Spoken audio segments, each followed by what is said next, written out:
नमस्कार, आप देख रहे हैं सी न्यूज़ 12। तो मैं हूं ऋषभ सक्सेना। वक्त हो गया मध्य प्रदेश बुलेटिन का। मध्य प्रदेश बुलेटिन में बात होगी भिंड की, जहां पुलिस ने 30,000 इनामी कुख्यात बदमाश को गौहद में दबोचा। इसके साथ ही बात होगी छतरपुर की, जहां रिटायर्ड फौजी महेंद्र सिंह यादव अपनी खरीदी हुई 6.670 हेक्टेयर जमीन पर 5 साल से खेती न कर पाने से न्याय के लिए भटक रहे हैं। ऐसी तमाम खबरों की विस्तार चर्चा करेंगे इस बुलेटिन में। भिंड बरोही थाना प्रभारी अतुल सिंह भदौरिया ने बड़ी कार्रवाई करते हुए कुख्यात बदमाश को गिरफ्तार किया है, जिस पर 7 अपराधों में फरार और 25 मामले दर्ज है। गोहद क्षेत्र में टेरर टैक्स वसूली करने वाला ये बदमाश भागने की कोशिश में दीवार से कूदकर घायल हो गया और उसे जिला अस्पताल में भर्ती कराया गया है। इस आरोपी पर लूट, डकैती, हत्या प्रयास, चोरी, अवैध वसूली और मारपीट जैसे गंभीर मामले दर्ज हैं। चंबल आईजी ने इस गिरफ्तारी पर 30,000 का इनाम घोषित किया है। भिंड से सी न्यूज़ संवाददाता विनोद शर्मा की रिपोर्ट। सेना के रिटायर्ड फौजी महेंद्र सिंह यादव, जिन्होंने 28 वर्षों तक सेवा दी, छतरपुर जिले के नौगांव तहसील अंतर्गत चुरवारी गांव में लगभग 6.670 हेक्टेयर कृषि भूमि खरीदी थी। हालांकि सिस्टम और प्रशासन की बेरुखी के कारण उन्हें अपनी ही जमीन पर खेती करने नहीं दिया जा रहा है। महेंद्र सिंह यादव ने कलेक्टर की जन सुनवाई में न्याय की गुहार लगाते हुए ज्ञापन सौंपा है।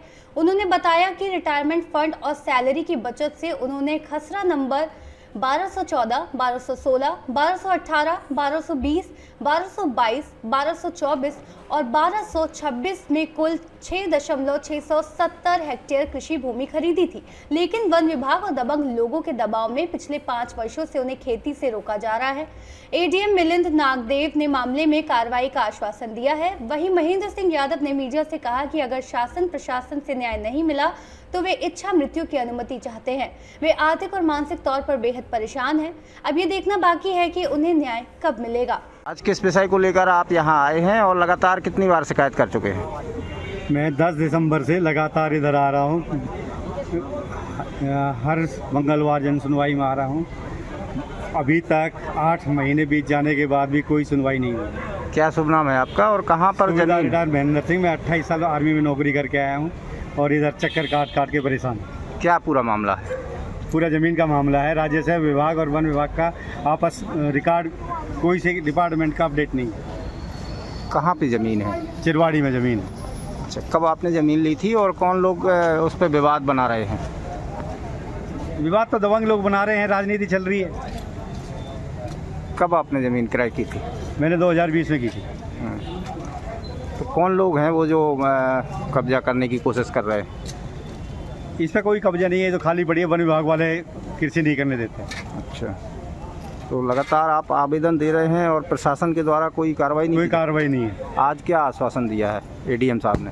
एडीएम साहब ने बोला कि हो जाएगा। ऐसे तो आश्वासन दुनिया भर के मिल रहे हैं। हाँ। आप क्या चाहते हैं?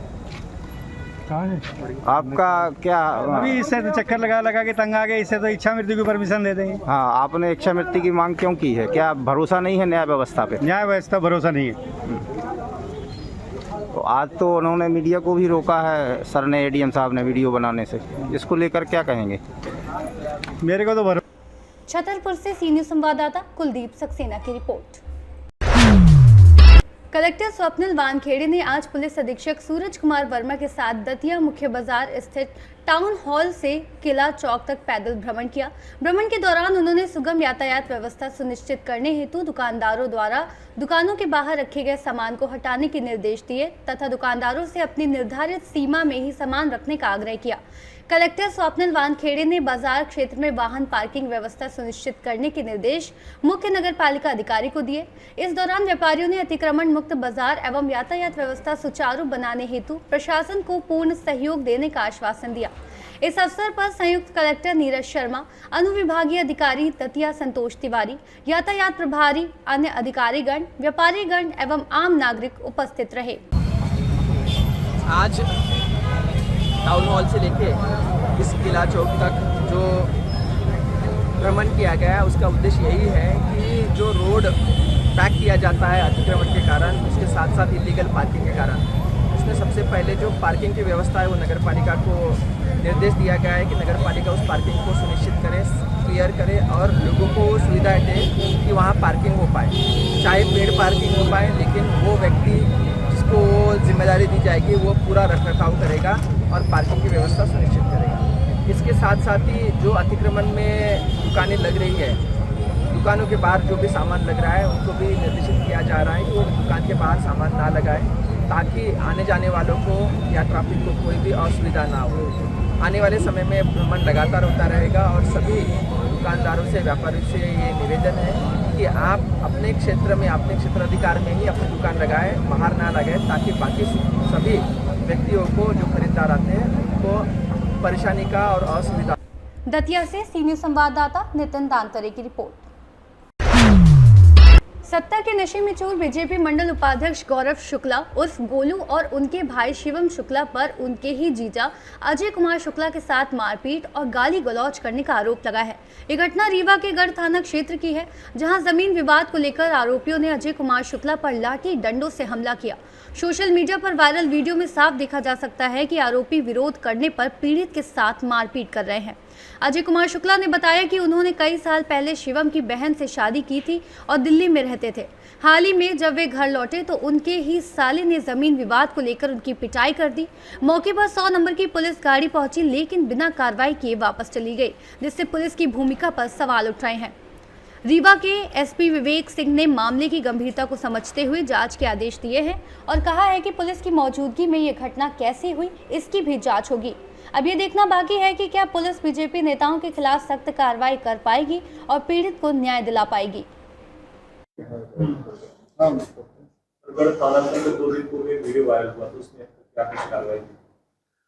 ये गढ़ थाने में एक वीडियो अभी हम संज्ञान में आया था, जिसमें एक दो लोग एक व्यक्ति को मारपीट कर रहे थे। वो अभी जस्ट मेरे संज्ञान में आया है।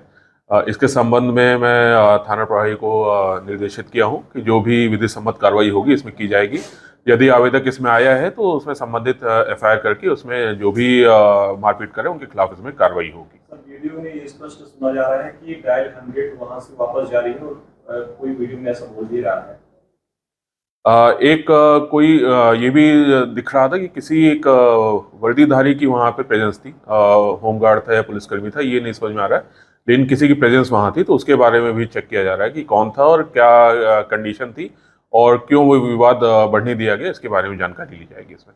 रीवा से सी न्यूज संवाददाता अर्जुन तिवारी की रिपोर्ट।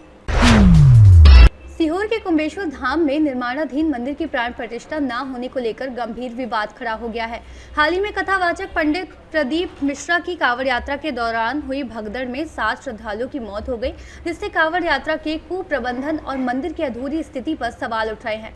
धाम के मीडिया प्रभारी मनोज दीक्षित ने बताया कि मंदिर अभी निर्माणाधीन है और भोलेनाथ की प्राण प्रतिष्ठा तक नहीं हुई है।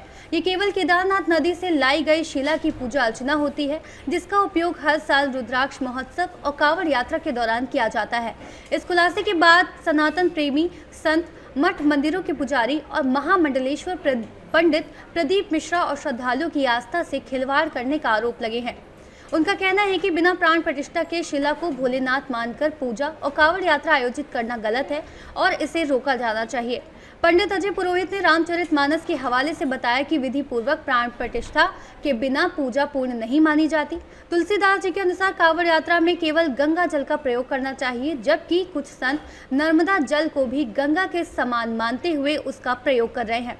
वे मानते हैं कि बिना प्राण प्रतिष्ठा के प्लास्टिक के कलश में जल भरकर शिला का अभिषेक करने से श्रद्धालुओं को कोई धार्मिक लाभ नहीं मिलेगा। महंत महेश दास त्यागी ने यह भी कहा कि हर पत्थर पूजनीय नहीं होता। प्राण प्रतिष्ठा के बाद ही किसी मूर्ति को पूजा के योग्य माना जाता है। बिना विधि पूर्वक मंत्रोच्चारण और वैदिक क्रियाओं के मूर्ति की पूजा गलत है। ये मामला कुंभेश्वर धाम में धार्मिक आयोजन की प्रामाणिकता, श्रद्धालुओं की आस्था और प्रशासन की जवाबदेही को लेकर चर्चा का केंद्र बना हुआ है। इसके समाधान के लिए विधि पूर्वक प्राण प्रतिष्ठा कराना और कांवड़ यात्रा की बेहतर व्यवस्था सुनिश्चित करना जरूरी बताया जा रहा है, ताकि भविष्य में ऐसी दुर्घटनाओं से बचा जा सके। जब भगवान राम ने, आप देखना आप कांवड़ यात्रा कब से प्रारंभ हुई, जब भगवान राम ने सेतु बंधन के समय समुद्र के तट पर भगवान शिव की स्थापना की और वहाँ पे लिखा है लिंग थापि विधिवत करी पूजा। यानी अब आप देखना, अगर तुलसीदास जी लिख देते कि लिंग थापि करी विधिवत पूजा तो ये अचल मूर्ति की प्रतिष्ठा होती, लेकिन उन्होंने क्या लिखा, लिंग थापि विधिवत, विधिवत यानी प्राण प्रतिष्ठा की है, पहले करी पूजा कि कभी भी प्लास्टिक, लोहा या स्टील इन पात्रों में गंगा जल चढ़ाया नहीं जाता शिव को, क्योंकि तीनों अपवित्र हैं। जब भी गंगा जल चढ़ाया जाए या तो तांबे का लोटा हो या पीतल का हो या सोने का हो या चांदी का हो। अब आप बताइए, लोगों ने गंगा जल चढ़ाया, वो कांवड़ें पड़ी हैं, लोटे पड़े हैं, लोग बाग पाँव रख के निकल रहे हैं। इसकी जगह अगर पीतल का लोटा होता तो लोग बाग फेंक के जाते उसको। सीहोर से सीनियर संवाददाता रजनी की रिपोर्ट। फिलहाल के लिए बुलेटिन में इतना ही। देश और दुनिया की तमाम खबरों के लिए आप देखते रहिए सी न्यूज़ भारत।